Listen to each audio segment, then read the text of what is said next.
and welcome to the evening news for today, Thursday, September 15, 2022.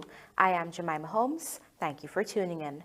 Now let's take a look at some of the lead stories tonight. Government approves local content master plans with new 45-day payment period. Squatters to be relocated to facilitate $1.5 billion Independence Boulevard project. Car driver dies after truck jumps red light at Mandela Avenue. Quarantine man who allegedly bribed cops remanded for firearm possession. And India's ITEC program develops human resources for today's world, says President Ali. Now for the news in detail. The Ministry of Natural Resources has approved the local content master plans of Tier 1 contractors, SBM Offshore and Halliburton, among others, operating in Guyana's oil and gas sector. In our lead story tonight, you will hear that these companies are now required to make payments to locals servicing the petroleum industry within 30 to 45 days. Let's have a look.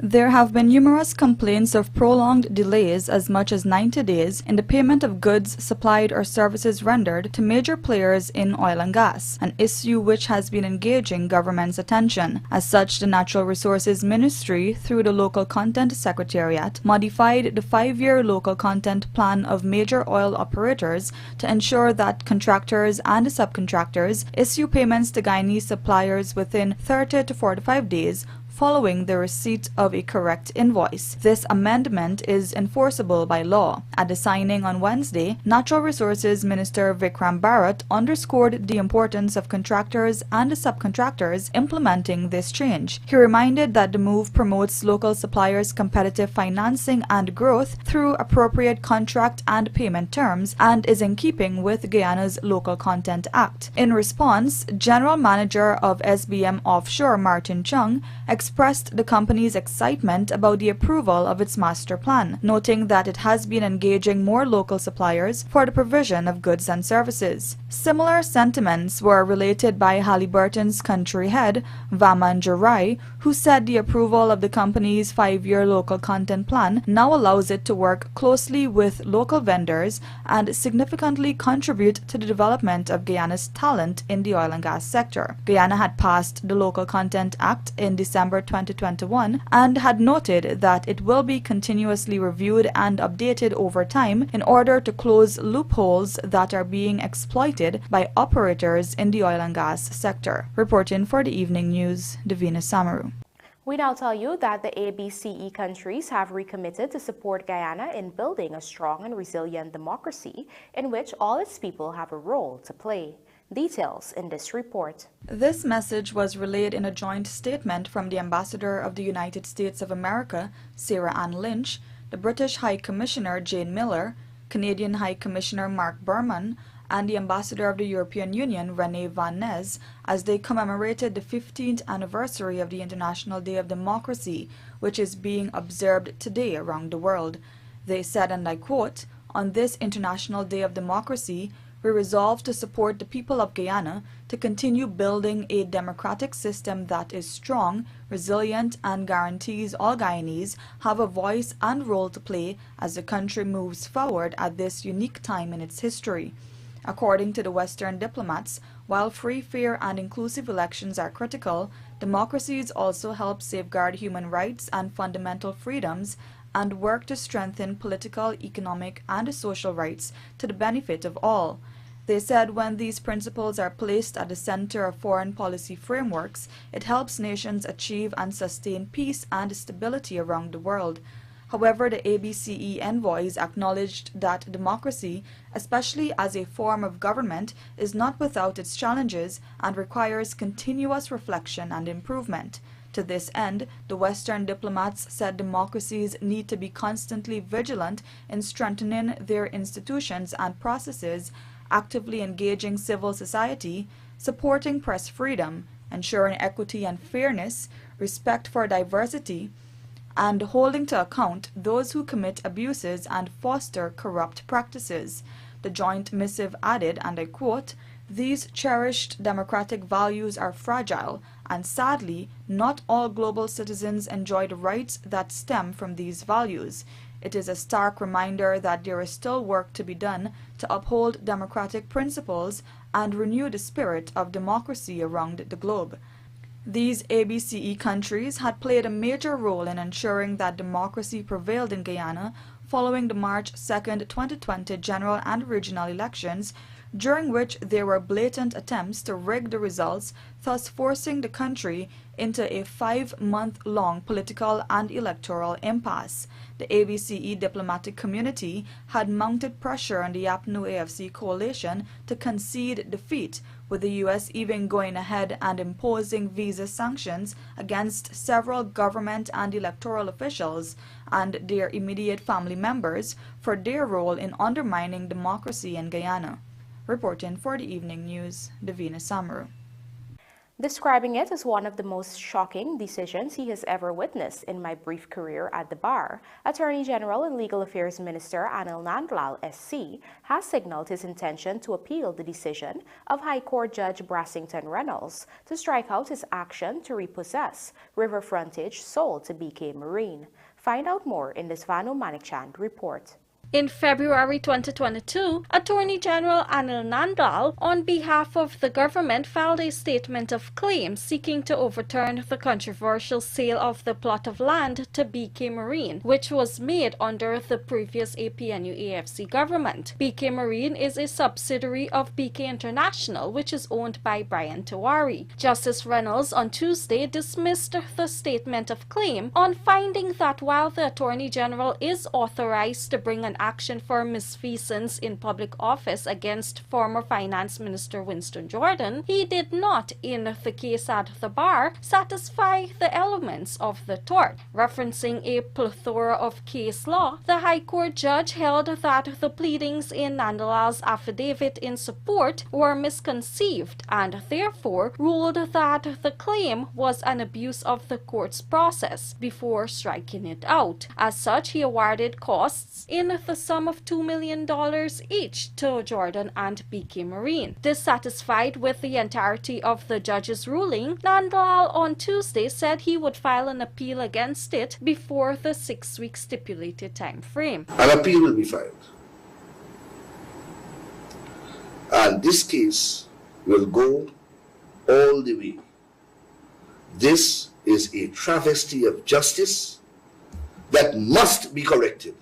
The Attorney General had asked the High Court to declare that BK Marine was unjustly enriched by approximately $5 billion, which is the true representation of the value of the property in question. Among other things, he was also seeking to have the transport for the lands set aside. Reporting for the Evening News, Vanu Manikchand. The Public Works Ministry will be engaging the Housing and Water Ministry to put systems in place to relocate squatters residing at Cemetery Road, Puntrench, and Saffron Street to facilitate the Independence Boulevard Enhancement Project. Bishop Mohammed tells us more. Public Works Minister Bishop Wan Ejel on Wednesday engaged the squatters to chart a way forward for the $1.5 billion Independence Boulevard Enhancement Project. We don't want to take a strong arm approach, so we have engaged people to move and we will provide whatever support. We're not promising anybody anything. What we have discovered is that quite a few people who actually have dwellings, they already applied for house lots. We will engage the Ministry of Housing to see how we could get them relocated fastest so we could get this process going. The businesses that are here, we've had private conversations with them. All of them have provided the level of cooperation that we need to see. They will be moving, and we have had discussions with them. So this project should be going. Anybody who wants to make small politics and create confusion out of this will not be tolerated. Because the general attitude is that people want to see that this area develop, and the government is developing it. The Public Works Ministry will be working along with the Housing Ministry to ensure the relocation process goes smoothly. Meanwhile, the 1.8-kilometer Independence Boulevard project will be constructed in 3 phases. There will be 2 carriageways, a double and a single on each side. Concrete drains will also be constructed along the promenade between the 2 carriageways. This initiative is expected to elevate Albois Town from being a shanty town into being part of the developed Georgetown city. Edgell had previously said that the project would make the community attractive, thus increasing property value. The enhancement project does not stop at Independence Boulevard. It continues to Cemetery Road, which will see transformation of the road into 4 lanes. The Public Works Minister had said the upgrade of Cemetery Road would resemble that of the recent construction of Siljan to Lamaha Road. Bisham Mohammed, Evening News. Coming up, car driver dies after truck jumps red lights at Mandela Avenue, and mental wellness a focal point at upcoming health fair, says Dr. Anthony. Do stay with us. More news ahead.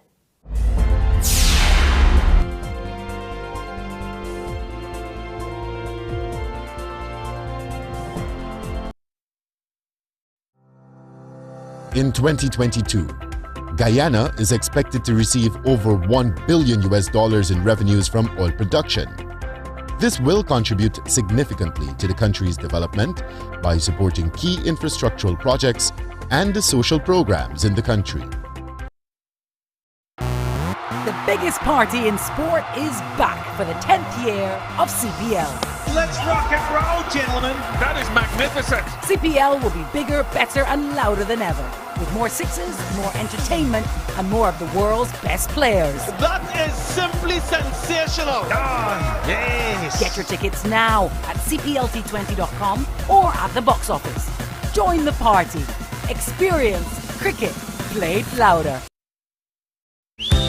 Let's celebrate Oreo's 110th birthday together with the limited edition birthday cake flavor and our promotion where you can win a wish valued up to $1 million. To participate, all you have to do is buy Oreo, drop your coupon or receipt into entry boxes, or enter online at www.everydaysnacksgy.com.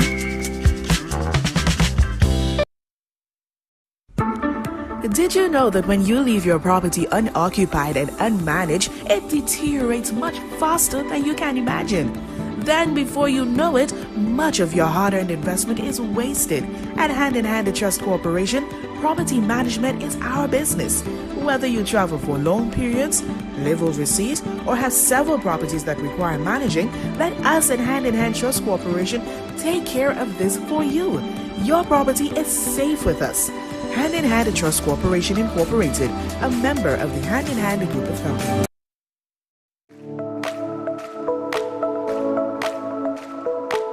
ITEC offers great patient care that is tailored for my entire family. At ITEC, a wide selection of affordable optical frames and optical services are available to fit your budget.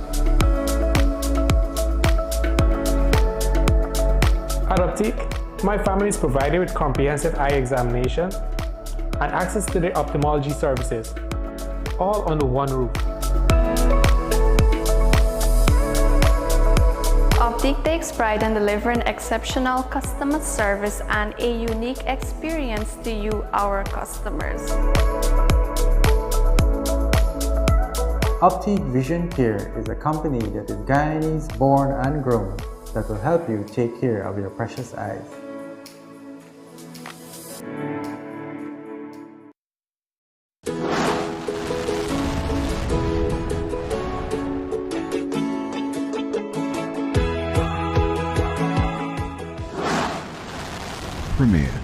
Premier insurance coverage for less.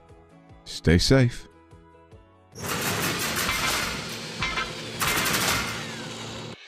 For bid, performance, retention, advanced mobilisation or customs bonds, bond with us. Fuel your success. Call 223-0840 or visit premierinsurance.gy. Premier Insurance. Premier insurance coverage. Looking to bring your dream home to reality? Or simply taking on a home improvement project? Then National Hardware Limited is where you should start. Let us put that touch to your home.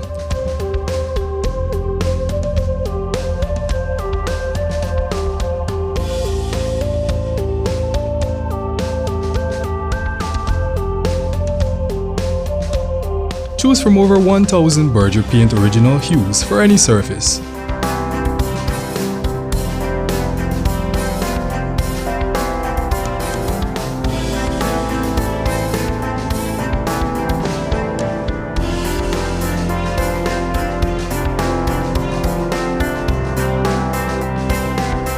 We are known for our trusted brands such as Westinghouse, Philips, Sadco, Rubbermaid, Pyrex, Gibson Home, and so much more.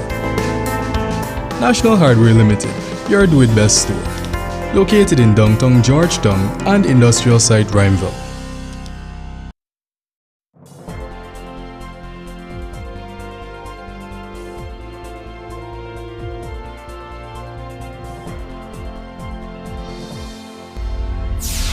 Welcome back. You're watching the evening news.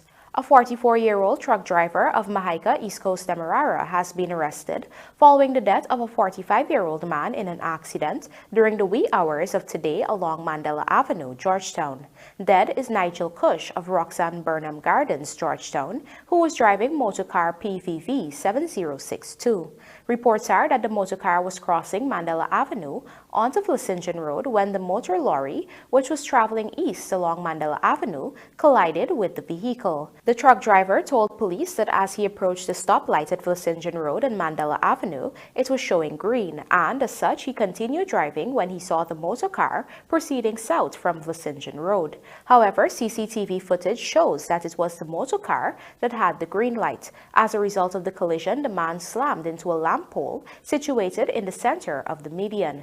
The car driver received injuries about his body and was taken out of the vehicle in an unconscious state. He was placed into an ambulance and taken to the Georgetown Public Hospital, where he was pronounced dead on arrival. We now tell you that the man who allegedly bribed cops in Berbice to duck the matter of an illegal firearm discovery made his first court appearance today in relation to the substantive charge. Find out more in this Andrew Carmichael report. 28-year-old Jamal Hussein, called Matthew, a carpenter of Nig Settlement, Corentyne, Berbice, was charged with possession of a firearm without a license, contrary to Section 16(2)(a) of the Firearm Act, Chapter 1605. He appeared at the Reliance Magistrates Court on Thursday before Magistrate Rabindranath Singh and pleaded not guilty. It is alleged that on Sunday, September 11th at Albion, he had in his possession 1.22 revolver without being the holder of a firearm license. Police prosecutor Lance Corporal Vidish Jatan told the court that the police was withdrawing the illegal possession of ammunition charge since the possession of ammunition does not fall under the Firearm Act. According to attorney-at-law Charlene Artiga, representing the defendant, she noted that while the law does not provide for bail under the section, it provides for bail to be granted under special circumstances. Those circumstances, she said, were that the firearm was not found on the defendant. She said the accused need to be in care, custody, and control of the firearm according to the law. She also pointed out that while Hassan would have given a confession statement, which was also video recorded, one of the main elements has not been established at this point, and as such, he should be granted bail. Nevertheless, Magistrate Singh refused bail and transferred the matter to the Albion Magistrates Court for September 27th. It had been reported that $400,000 was paid to 3 police officers as a bribe after an illegal firearm was discovered at Albion in the vicinity of Food Court. It was also reported that the police officers subsequently contacted the accused and allegedly sought to have the matter not investigated any further for the exchange of $1 million. However, after negotiations, the officers settled for a $400,000 bribe. According to the commander, Shiv Prasad Bacchus, 2 police officers, including a subordinate officer, are expected to be charged on Friday with corrupt transaction and also for the possession of an illegal firearm. Andrew Carmichael for Evening News.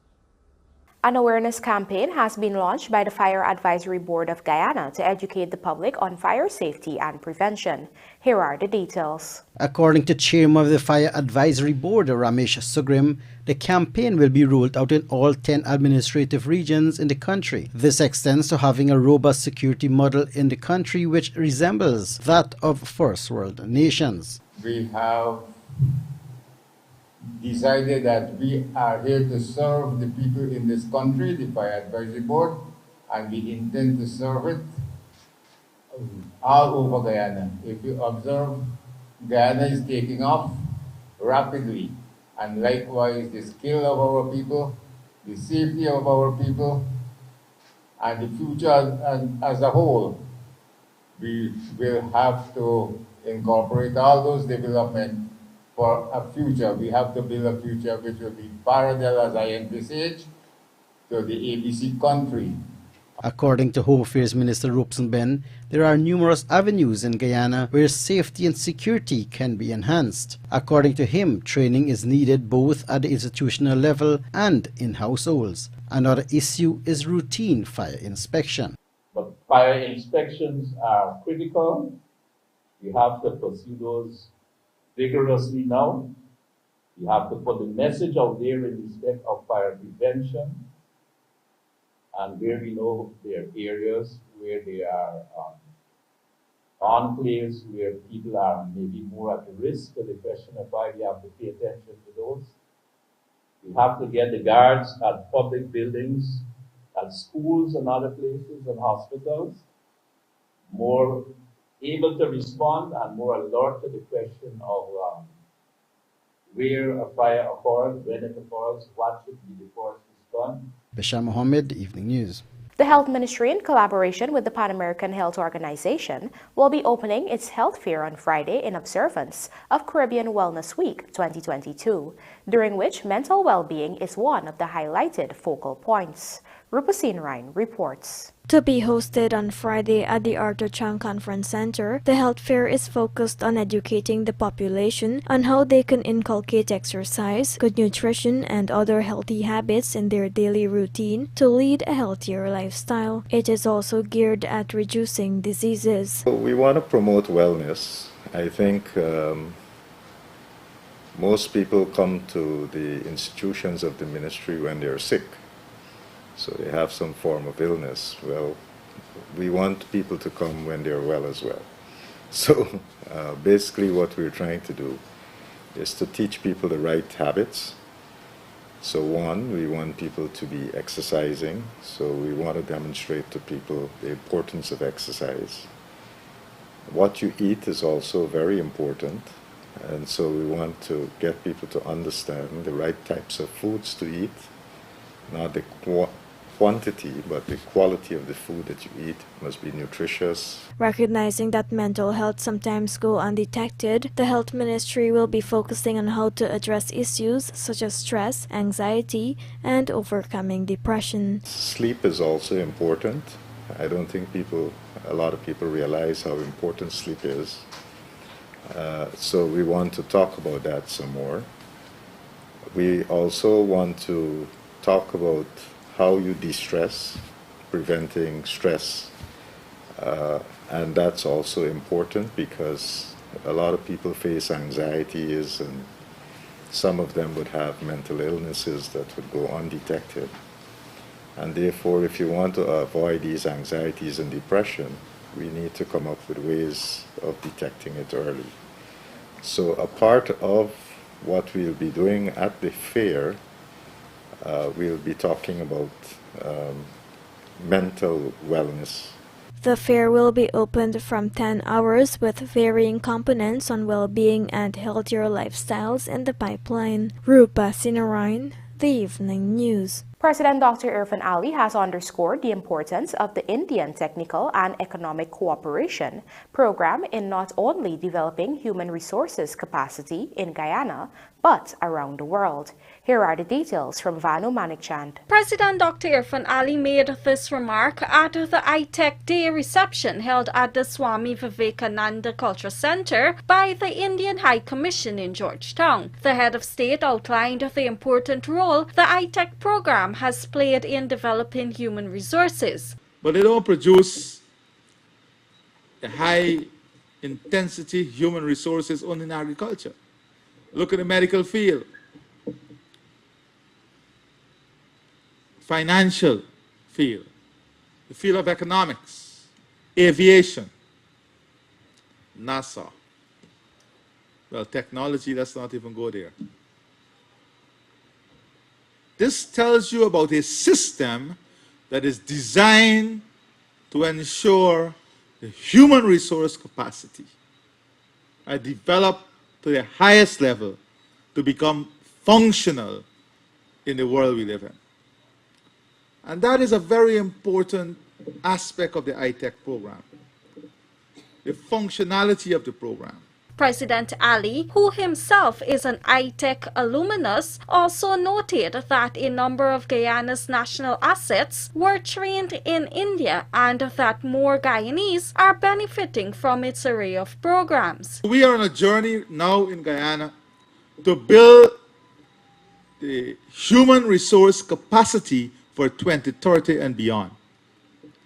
That is why you hear me speaking about the introduction of coding in our primary schools and software development in our secondary schools. Because we are preparing our human resources through the revenues and resources we have now to function in a very different world from 2030. If you believe that this is the world that we're going to face in 2030, you need to wake up and smell the coffee. And this is why we in Guyana are very grateful for this partnership with the government of India. The ITEC training program is fully funded by the Indian government and is accessible to some 161 countries around the world, including scores of Guyanese from various fields. At the reception, Indian High Commissioner to Guyana Dr. KJ Srinivasa launched the India-Guyana Alumni Association. We will be launching the India-Guyana Alumni Association, bringing together all the Guyanese alumni of various Indian scholarship initiatives, including the ITEC, No India programs, ICCR Commonwealth scholarships, cultural and Hindi scholarships, the newly introduced defense training courses for friendly foreign countries, etc. This association is expected to offer networking opportunities where graduates can link up with each other, with established professionals, what we call networking, and also to make them aware of future Government of India programs and opportunities and plans for Guyana and Guyanese. We plan to include them in our discussions and to plan future activities for Guyana. ITEC Day is commemorated every September 15, and this year marks the 58th anniversary of the program. Reporting for the Evening News, Vanu Manikchand. And now for a look at the bridge reports. The Demerara Harbor Bridge is scheduled to be closed on Friday, September 16th at 22 hours for a period of 1.5 hours. Meanwhile, the Berbice River Bridge is scheduled to be closed on Friday, September 16th at 8 hours for a period of 1.5 hours. CPL 2022 TKR back to winning ways after toppling Warriors, and ODI West Indies women set to battle New Zealand tomorrow. Details of these stories and more in the Sportcast, sponsored by Macorp, coming up on the other side of the break.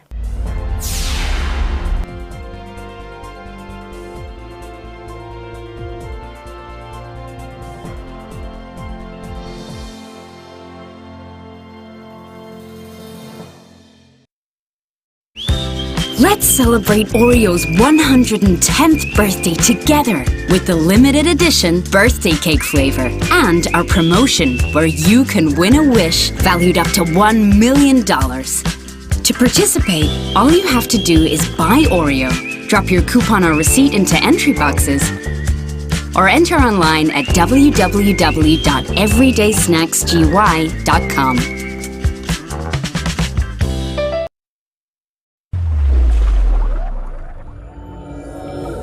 SuperBet, com certeza a sua melhor escolha. Com mais de 200 jogos online com SuperBet, você aposta é para ganhar. Cadastre-se hoje, tá esperando o quê? Basta acessar o www.superbet.gy, clicar em registrar e você já está apto a participar. Lembrando que o SuperBet não é recomendado para menores de 18 anos. Poultry farmers, save money by cutting down the time it takes to pluck your chickens with the plucking machine from Sylvie's. Now available at affordable prices in 3 sizes: 500, 550 and 600 mm, 110 220 volts, 60 cycles, 1450 RPM. Replacement motors and the plucking fingers are also readily available right now at Sylvie's Variety Store, High and Hatfield Streets, Georgetown. At John Lewis Styles, we carry only first quality men's and women's clothing, footwear, and accessories. As authorized dealers, our items come directly from the manufacturing brands and are available in all sizes and colors. What we sell was never on display in another store. It's time you know the truth about what you buy. Come visit us on Waterloo Street. John Lewis Styles. Simply different. Let's celebrate Oreo's 110th birthday together with the limited edition birthday cake flavor and our promotion where you can win a wish valued up to $1 million. To participate, all you have to do is buy Oreo, drop your coupon or receipt into entry boxes, or enter online at www.everydaysnacksgy.com. Looking to bring your dream home to reality? Or simply taking on a home improvement project? Then National Hardware Limited is where you should start. Let us put that touch to your home.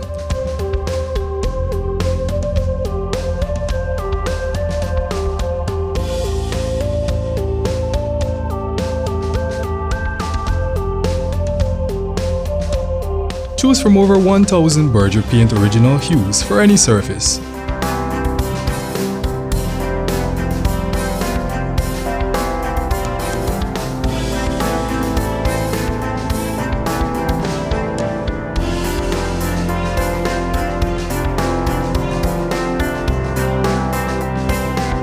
We are known for our trusted brands such as Westinghouse, Philips, Sadco, Rubbermaid, Pyrex, Gibson Home, and so much more.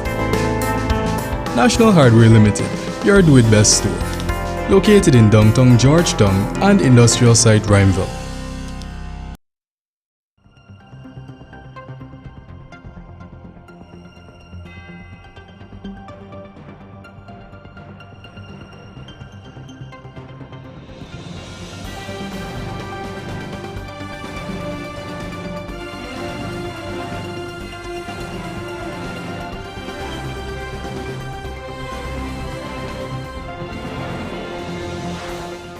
Welcome back to this evening's Sportcast, sponsored by Macorp.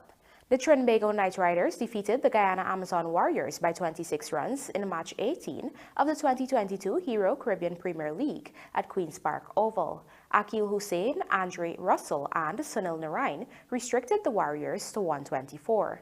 Here are the details. Akil Hussein and Andre Russell backed 3 wickets each as Guyana Amazon Warriors were bundled out for 124. Trinbago Knight Riders won the match by 26 runs at the Queen's Park